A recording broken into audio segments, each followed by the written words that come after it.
Welcome and thank you for joining us on Birth Mother Matters in Adoption with Kelly Rourke-Scary and me, Ron Rains, where we delve into the issues of adoption from every angle of the adoption triad. Do what's best for your kid and for yourself, because if you can't take care of yourself, you're definitely not going to be able to take care of that kid, and that's not fair.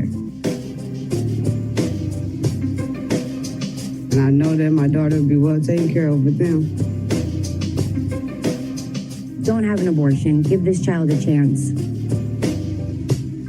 All I could think about was needing to save my son. My name is Kelly Rourke-Scary. I am the Executive Director, President, and co-founder of Building Arizona Families Adoption Agency, the Donna K. Evans Foundation, and creator of the You Before Me campaign. I have a bachelor's degree in family studies and human development and a master's degree in education with an emphasis in school counseling. I was adopted at the age of 3 days, born to a teen birth mother, raised in a closed adoption, and reunited with my birth mother in 2007. I have worked in the adoption field for over 15 years. And I'm Ron Rains. I've worked in radio since 1999. I was the co-host of 2 successful morning shows in Prescott, Arizona. Now I work for my wife, who's an adoption attorney, and I'm able to combine these 2 great passions and share them on this podcast. Adoption from a birth father's perspective is not something that is commonly heard. Right. We don't talk about it as much. Much Correct. like all of these aspects, you know, whether it's abortion or adoption, the focus seems to be on the birth mother as opposed to the birth father, right? And one of our goals in the podcast has always been to really make sure that we understand everybody's perspective. Mm-hmm. And it's not just about the birth mother. The birth father is just as important. Right. When I was meeting with a birth father and a birth mother the other day, I was talking with them and listening to their story. And the birth father started talking about his history and why he is such an adoption proponent. Mm-hmm. And why adoption is the path that he chose for the second time. And in listening to him, I actually stopped him midway into our conversation because in my mind, it was so revolutionary what he was saying. Mm-hmm. I don't think that his thoughts are revolutionary. I think his ability to speak it is. I think his openness and his candor is something that is not commonly expressed. Right. When he was talking, it was so real and so raw, and I wanted to make sure that the world could hear what probably is the inner voice of so many other birth fathers. Right. And in listening to his story, I felt that for other birth fathers out there, aspects may be very relatable. Mm-hmm. And for those birth fathers out there with their birth mothers that are considering adoption, that listening to him may help them with their adoption decision. May give them strength. I often, when I'm talking with birth mothers, I will often say things like, it's much clearer for you to walk down this path, having listened to somebody else mm-hmm. that has walked down this path before you. And you're going to be able to identify with them. Maybe not on everything, but certain aspects.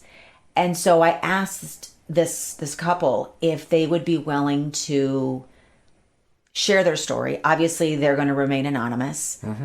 But if they could share their story and what they're saying so that we can bring more light, education, and awareness to adoption from a birth father's perspective. So here we go.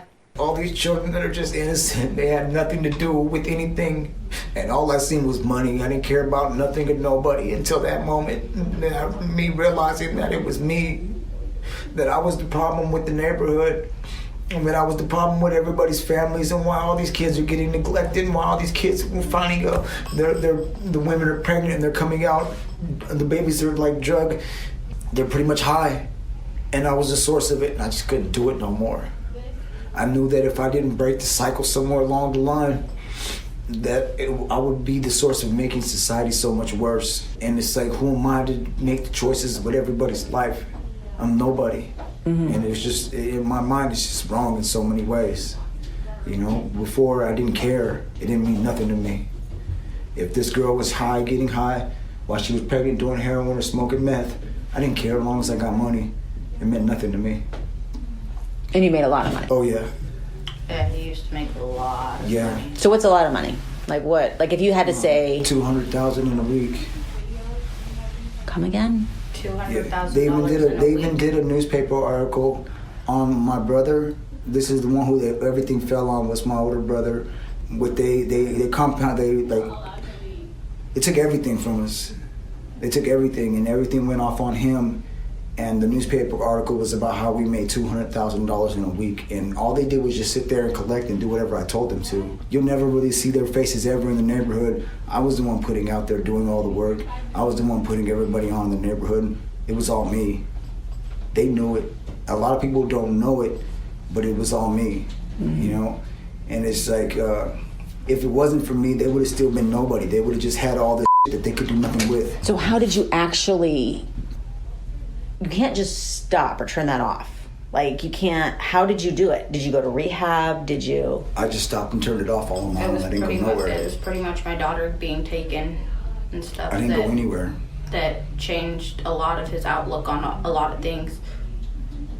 Because for months he tried to get me to go to U-Moms and everything like that, and I was just stuck in the streets pretty much.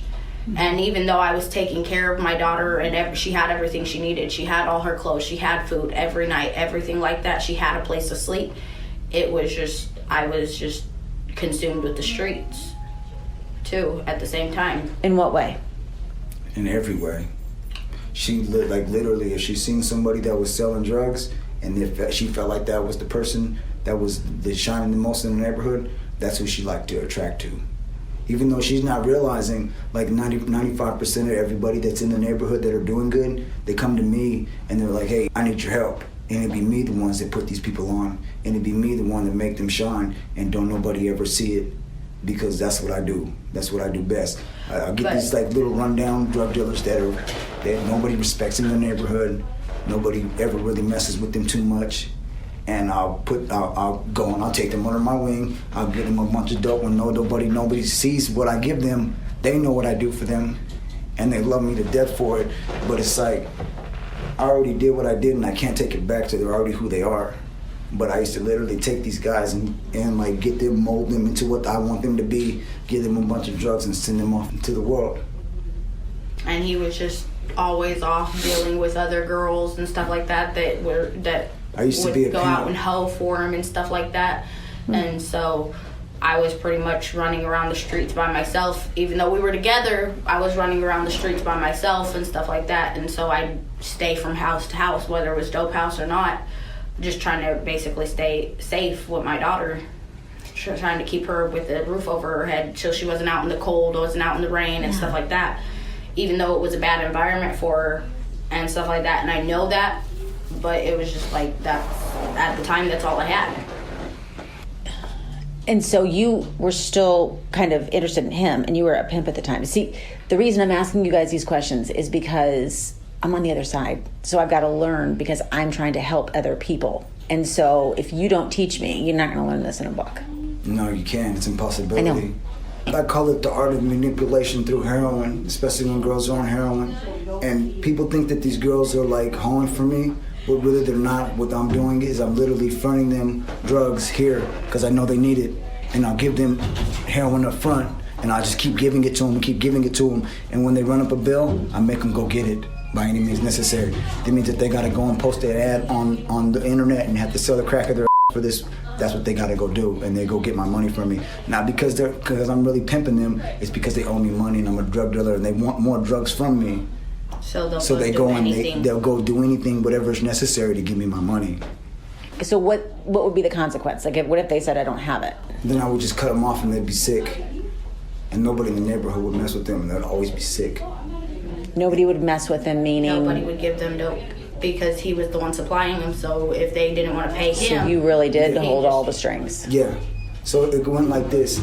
If she doesn't give me my money, if she goes to try to mess with the next dealer, I'll just say, hey man, look, check it out. She owes me money. Don't give her nothing. And if you give her something, then I'm not going to give you nothing. Keep so going. they look at it like this. They would rather not give this girl nothing at all than not be able to get anything from me. because then if they're not getting anything from me, then they're not making any money. Because I was a bully. I'll come with my AK and I'll sit down inside their dope house and sell dope to them, and then sell all my dope out of their house and let them see that there's nothing they could do about it. It's either they work for me or they work for nobody, or they just don't work at all. And you held this power because of the gun? No, because of that, and because of the drugs, and because of other people that were so infatuated with who I made myself that they backed me. So it's like, either you're gonna do it anyway, or you're gonna have all these young gorillas that don't want nothing but to earn stripes. They want to earn stripes, they want to earn clout, they want to earn the position, the reputation, and everything in between. And these little youngsters know that if they do what I want them to, they're gonna live a good life. They're gonna have their own hoes, they're gonna have their own dope house, they're gonna have their own gun, and they're gonna have money, they're gonna have a car, they're gonna have everything that goes with their life if they do what I ask them to. So it's like... What's the average age? Nothing under 18, I don't play that. These other guys that run around and they bully these little young, I don't do that. I don't give a damn.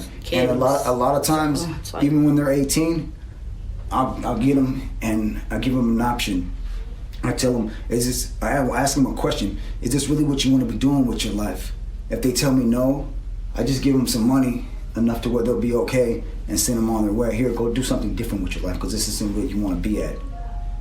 I mean, even though like I am who I am, and I've done a lot of things, I still had some type of conscience about the things that I was doing. I didn't like, if they were too young, and when they're young, 18, 19, 20, you could easily mold them into what you want them to be in every type of way, shape, form, and fashion. You know, it's almost like brainwashing an individual, you know?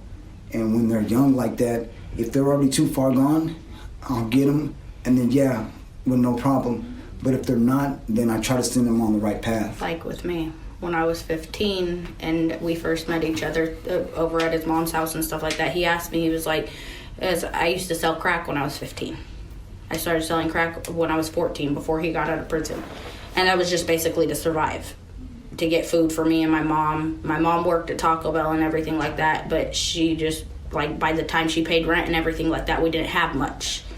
So without her knowing, I would just go and I started selling crack. And I was selling crack for a couple years, and then we met each other, and he was like, well, how do you feel about selling dope? And at first I told him, I was like, I don't mess with that, because just everybody I knew, lives were messed up from it. And he was like, so he left it at that. A couple months later, I call him and I asked him for some dope, for some G. And he was like, you're back up. What is G? I don't mean crystal meth. Okay. Yeah.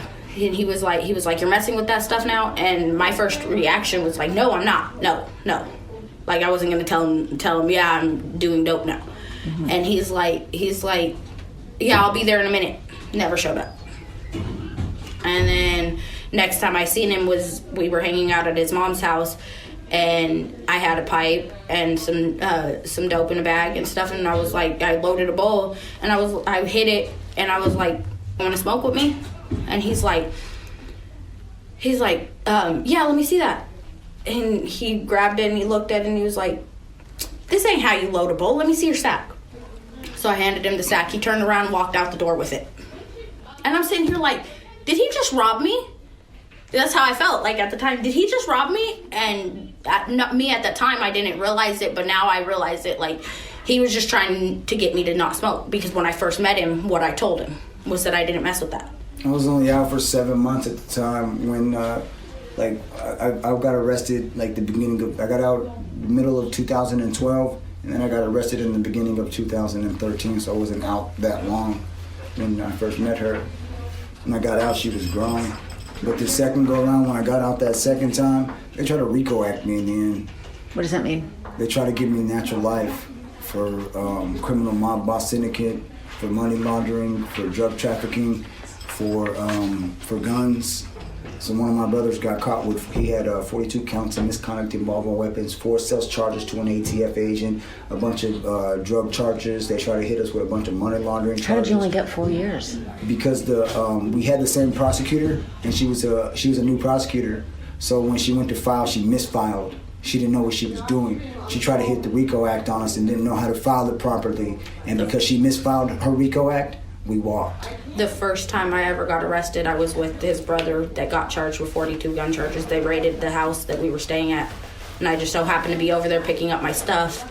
And I walked up and I told him, I was like, you're about to get raided. And he's like, no, I'm not. So he goes and gets in the shower, and I'm still up there because there were a couple people in the house, and I was just like watching his back, basically, making sure they didn't do anything. And one of the people, about a year prior to that, I told him, I was like, this girl's going to set you up.